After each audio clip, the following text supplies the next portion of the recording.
J'ai loué un Airbnb lors d'un séjour avec ma copine Alice. Mais en arrivant sur place, en fin d'après-midi, quelque chose m'a frappé. La maison n'avait pas exactement l'air qu'elle avait sur les photos. Elle semblait plus vieille, plus fatiguée, avec sa peinture qui s'écaillait et son porche un peu bancal. Elle était isolée, une seule autre maison visible, à bonne distance, entourée de forêts sombres et une route étroite pour y accéder.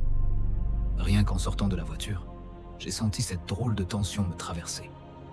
Le propriétaire, Aaron, nous attendait déjà sur le perron.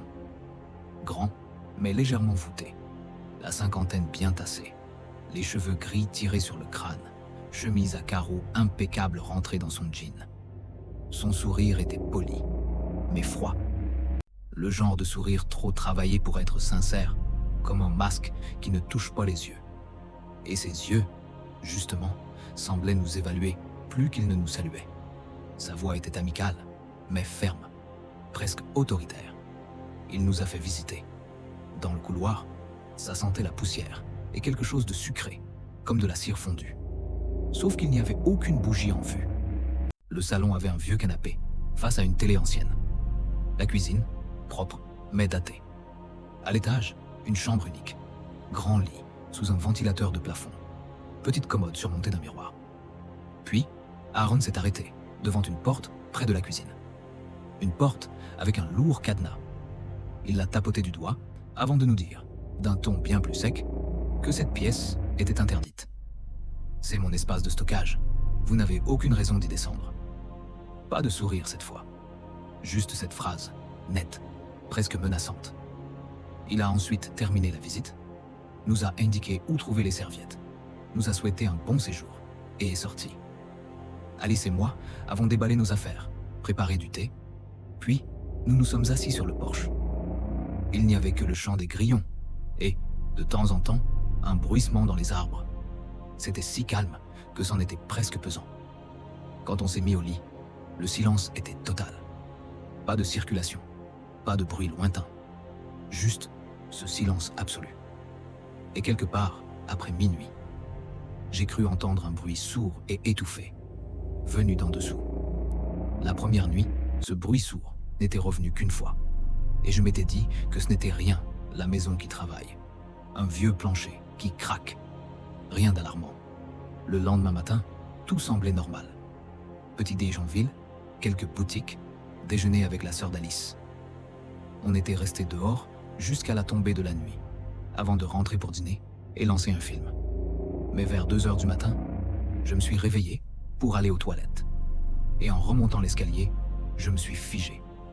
Un son, un bruit de traînée, comme si quelque chose de lourd était tiré lentement sur un sol rugueux. 5 secondes.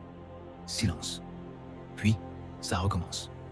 Mon premier réflexe, c'était de me dire qu'Arn était peut-être revenu sans prévenir. Mais il nous avait juré qu'il ne viendrait pas pendant notre séjour. Je suis resté immobile, retenant ma respiration. Quand le bruit s'est arrêté, je me suis glissé dans la chambre et j'ai murmuré à Alice si elle était réveillée. Elle l'était. Elle l'avait entendu, elle aussi. On est resté là, les yeux ouverts dans le noir, à attendre que ça revienne. Ça n'est pas revenu cette nuit-là. La seconde nuit a été bien pire. On avait passé la journée à randonner. On était épuisés. Mais vers 2h30, les bruits ont repris. Pas de traînée cette fois. Des pas, 4 ou 5 d'affilée. Pause. 3 autres. Chaque pause assez longue pour donner l'impression que quelqu'un là-dessous écoutait. Alice a murmuré qu'elle croyait entendre une respiration entre les pas. Mon cœur battait si fort que j'en avais mal. Mais je n'ai pas bougé. Pas question de faire un bruit qui pourrait trahir qu'on était réveillé. On est resté là, immobile, les yeux rivés au plafond jusqu'au lever du jour. Au 3e matin, l'ambiance de la maison avait changé. Lourde, oppressante. On faisait encore semblant d'être en vacances. On sortait, on souriait. Mais dès qu'on franchissait à nouveau le seuil, on avait l'impression d'entrer dans un piège. Alors, j'ai décidé d'aller voir la porte du sous-sol en plein jour. Toujours verrouillée. Mais en m'approchant, j'ai senti une odeur, fétide. Une humidité rance mêlée à quelque chose d'aigre, presque sucré. Cette nuit-là, ça a commencé plus tôt, à minuit pile. D'abord, un petit cliquetis métallique, comme du métal qu'on tapote doucement. Puis, à nouveau, les pas, des pas irréguliers, parfois lents, parfois rapides, pendant presque 1 heure. Alice ne m'a presque pas parlé avant de se coucher, comme si elle avait peur que même ses mots déclenchent quelque chose. La 4e nuit, ça a été le point de rupture. Alors qu'on se préparait pour aller se coucher, Alice s'est arrêtée net. Elle brossait ses cheveux, puis elle a levé les yeux vers le plafond et m'a demandé d'une voix tremblante: « Est-ce que le détecteur de fumée au-dessus du lit te semble normal ?»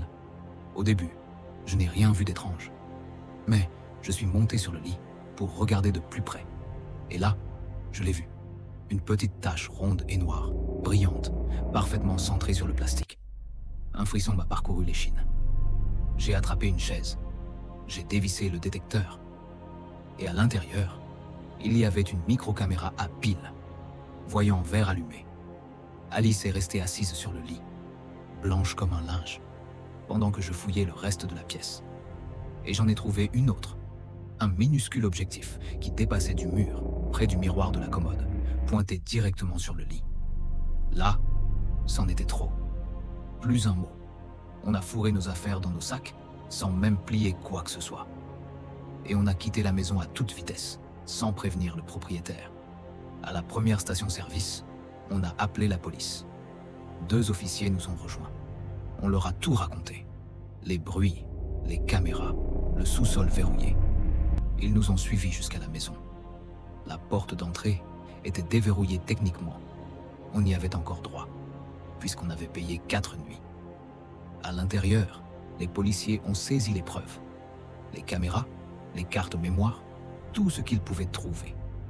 Ils nous ont pris nos dépositions et ont demandé si on avait remarqué d'autres choses étranges. On leur a parlé des bruits du sous-sol. Alors, on leur a montré la porte. Et là, choc, elle était grande ouverte. Derrière, un noir absolu. On leur a expliqué qu'elle était fermée à clé avant et qu'Aaron nous avait expressément interdit d'y descendre. Les officiers sont descendus avec leurs lampes. Quelques instants plus tard, on a entendu des voix, des ordres, un bruit de lutte, un vrai tumulte. Puis, l'un d'eux nous a appelés. On est descendu. Et là, horreur. Dans un placard du sous-sol, ils venaient de trouver Aaron. Le propriétaire était là, caché. Dans ce placard, il y avait un moniteur. On n'a jamais su exactement ce qu'il diffusait. Mais on devinait que c'était les images filmées depuis le sous-sol et peut-être depuis la chambre. Les policiers l'ont saisi aussi. Aaron était arrêté sur le champ. Il a été inculpé par l'État pour violation de domicile et atteinte à la vie privée. On n'a même pas eu à témoigner en personne. La police a transmis nos dépositions directement au procureur. Airbnb, de son côté, a essayé de nous étouffer l'affaire avec un bon d'achat généreux. On l'a accepté, mais ça ne nous a pas empêchés de raconter notre histoire. Cette expérience nous a profondément marqués, Alice et moi. Depuis, impossible de faire confiance aux locations de particuliers. On préfère les hôtels. J'avais 22 ans quand c'est arrivé. À l'époque, je venais tout juste de finir mes études. J'étais entre 2 jobs, alors je faisais un peu de tout dans ma petite ville. Du babysitting, du ménage, des courses, bref n'importe quoi qui rapportait un peu de cash. Une femme pour qui j'avais déjà gardé un chien m'a recommandé, auprès d'un de ses voisins, un certain Nelson. Il m'a appelé un après-midi pour m'expliquer qu'il devait voyager 1 semaine et qu'il cherchait quelqu'un pour rester chez lui et s'occuper de son Golden Retriever, Max.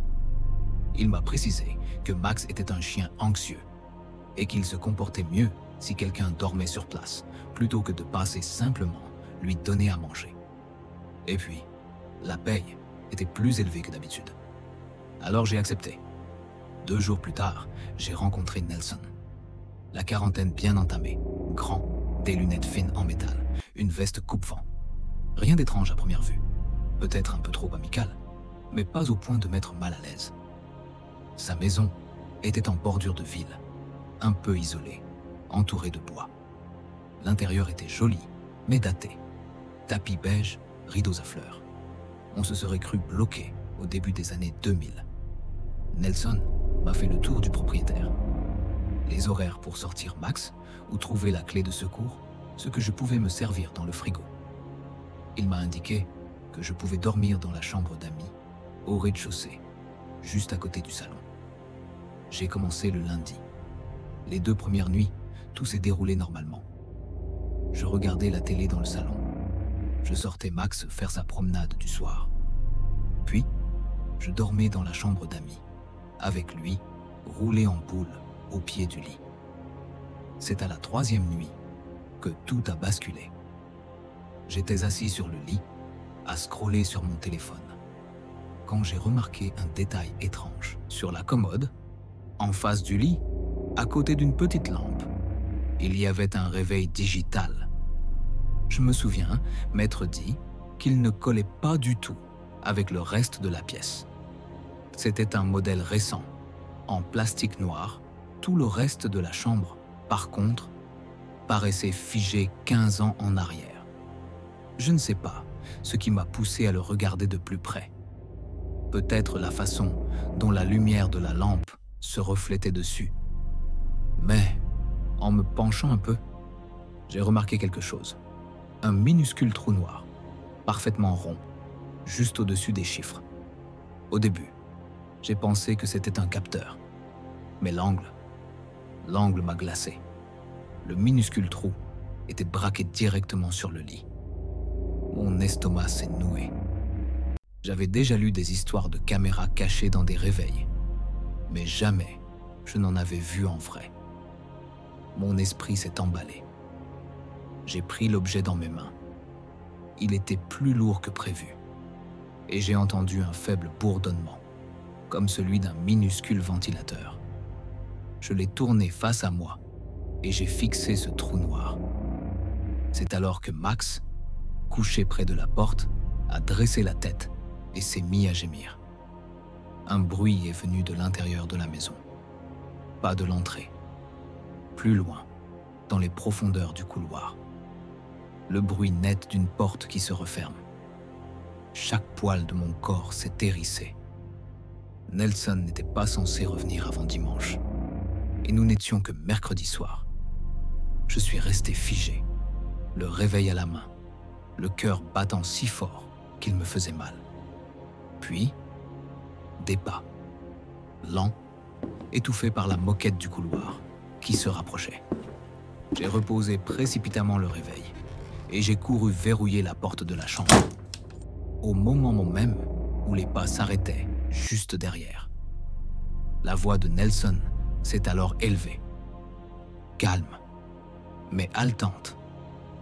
Il disait qu'il avait oublié quelque chose dans la pièce et qu'il devait entrer. Je n'ai pas réussi à répondre. Quelques secondes plus tard, il a repris, expliquant que ce n'était pas ce que je croyais.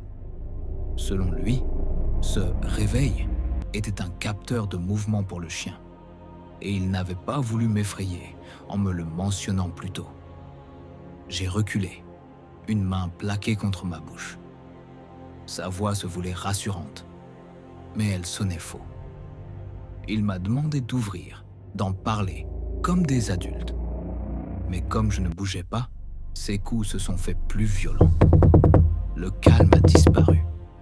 Sa voix s'est tordue de colère. Il hurlait de déverrouiller.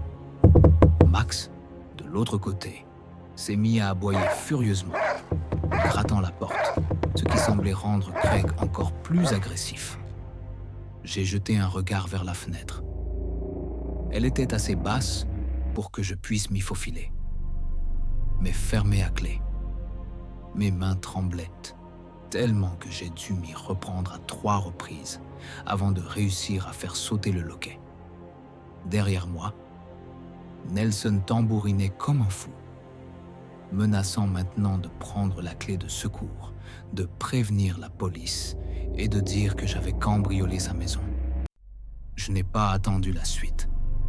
J'ai ouvert la fenêtre d'un coup, me suis hissé tant bien que mal, et j'ai basculé dehors, tombant lourdement sur l'herbe. Max a bondi sur le rebord derrière moi, ses griffes raclant contre le bois. Mais il n'a finalement pas sauté. J'ai traversé la cour sur le côté, les chaussures raclant le gravier, et j'ai dévalé l'allée jusqu'à atteindre la route. Mon téléphone était dans ma poche. Je l'ai sorti en tremblant et j'ai appelé ma mère. Je lui ai simplement dit « Viens me chercher, maintenant ». 15 minutes plus tard, elle arrivait. En attendant, je m'étais réfugié derrière un amas de boîtes aux lettres, caché, incapable de rester à découvert. Je ne voyais plus la maison de Nelson d'où j'étais, mais je continuais de jeter des regards derrière moi, persuadé qu'il allait surgir. Je suis resté chez ma mère le reste de la nuit. Le lendemain, j'ai bloqué son numéro et j'ai pris rendez-vous avec un avocat. Mais la douche froide est tombée, sans preuve concrète, comme un enregistrement où la caméra elle-même, c'était parole contre parole. Même si ce réveil cachait bel et bien une caméra, Nelson pouvait prétendre que ce n'était qu'un capteur de mouvement pour le chien. Et légalement, je n'avais rien. J'ai pensé retourner chez lui pour prendre une photo de l'objet. Mais mon avocat m'a fortement déconseillé d'y aller seul. Et rien que l'idée de revoir Nelson me donnait la nausée. Alors, rien n'a été fait. Nelson n'a jamais été inquiété. Il ne m'a jamais payé non plus pour les 3 nuits passées là-bas. Et la voisine qui m'avait recommandé à lui, elle a cessé de répondre à mes messages. Je n'ai jamais su si elle était au courant ou complice. Pendant des semaines, j'ai fait des cauchemars. Toujours la même scène. Je me réveillais et je voyais un objectif de caméra braqué sur moi depuis l'ombre de ma chambre. J'ai commencé à fouiller ma propre maison. Chaque réveil, chaque détecteur de fumée, chaque cadre. Rien n'y faisait. La paranoïa s'était installée.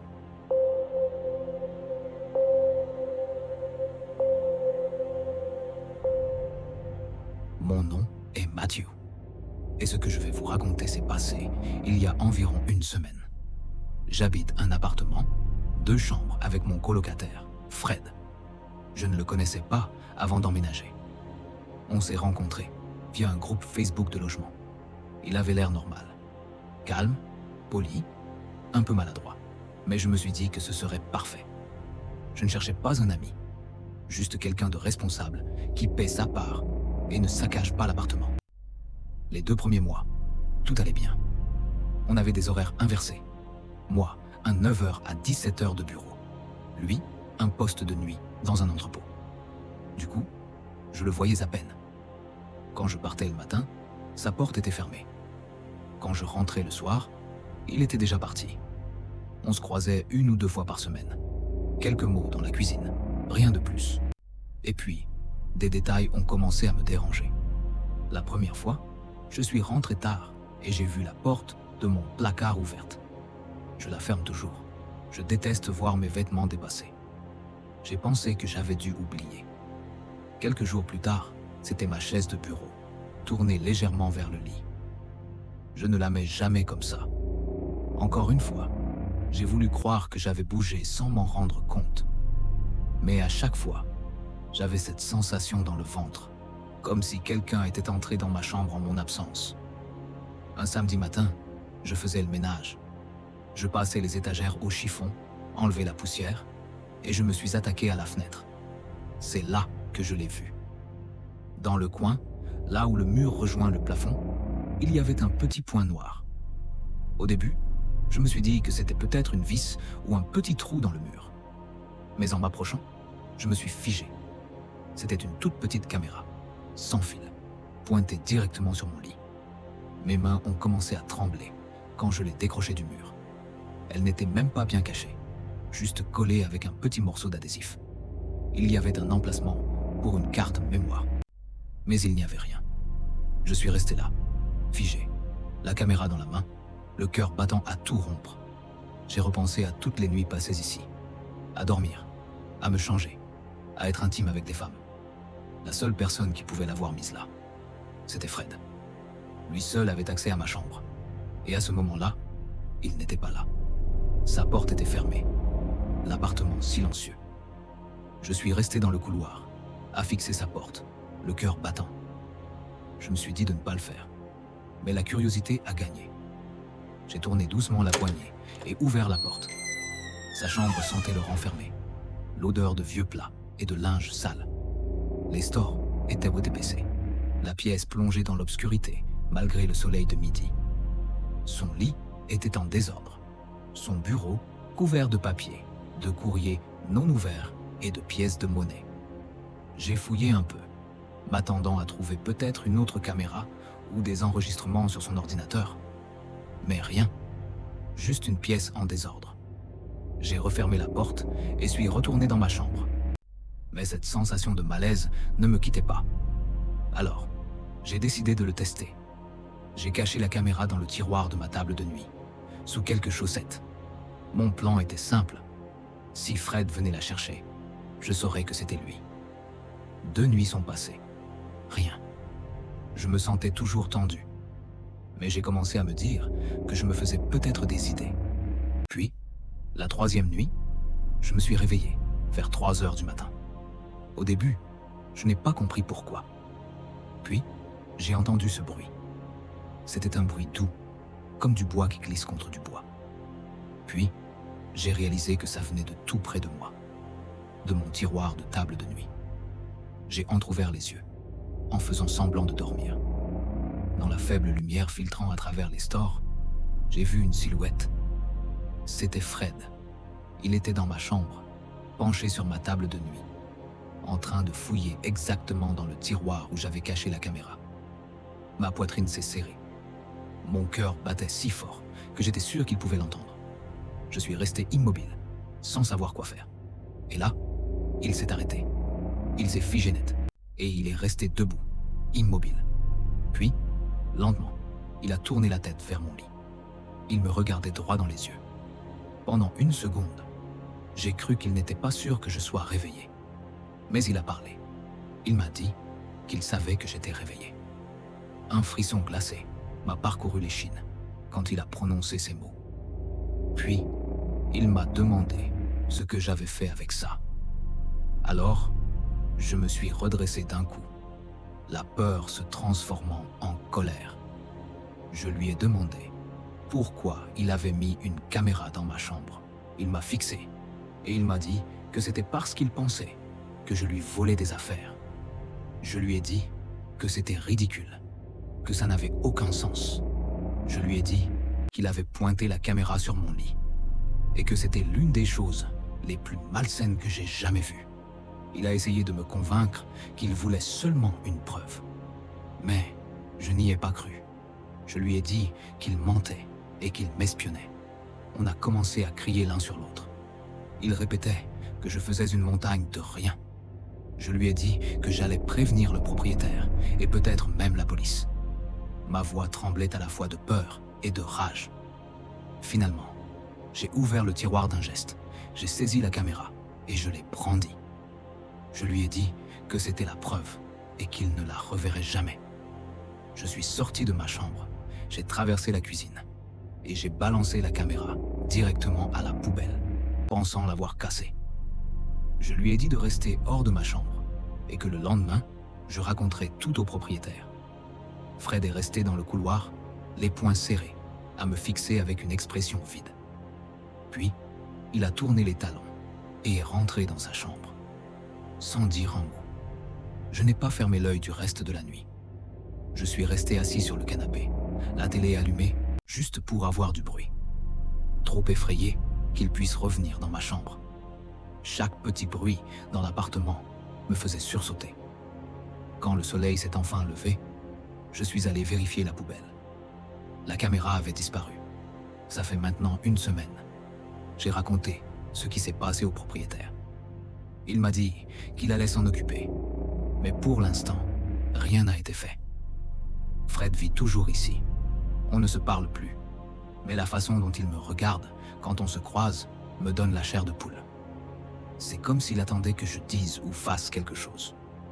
Je ne sais toujours pas pourquoi il a vraiment mis cette caméra dans ma chambre. Son excuse sur le vol, c'était un mensonge évident. Je ne sais pas ce qu'il voulait filmer, ni ce qu'il comptait en faire. Et franchement, je préfère ne pas savoir. Mais chaque nuit, quand je m'allonge dans mon lit, je n'arrive pas à chasser l'idée qu'il y a d'autres caméras cachées autour de moi. Peut-être dans des endroits où je n'ai même pas pensé à regarder. J'ai fouillé toute ma chambre, je n'ai rien trouvé. Mais cette pensée, elle reste. Hier soir, j'étais encore réveillé tard. J'ai entendu des pas dans le couloir. Ils se sont arrêtés, juste devant ma porte. Pendant plus d'une minute, rien. Juste les petits craquements du plancher, sous la pression de quelqu'un debout là. Il est resté planté comme un creep pendant 2 minutes avant que j'entende enfin les pas s'éloigner. Je suis en train de chercher à déménager. Je réfléchis aussi à porter plainte pour invasion de vie privée ou autre. Mais je n'ai aucune preuve. Je n'ai même pas pensé à prendre une photo de la caméra, ni à enregistrer notre confrontation.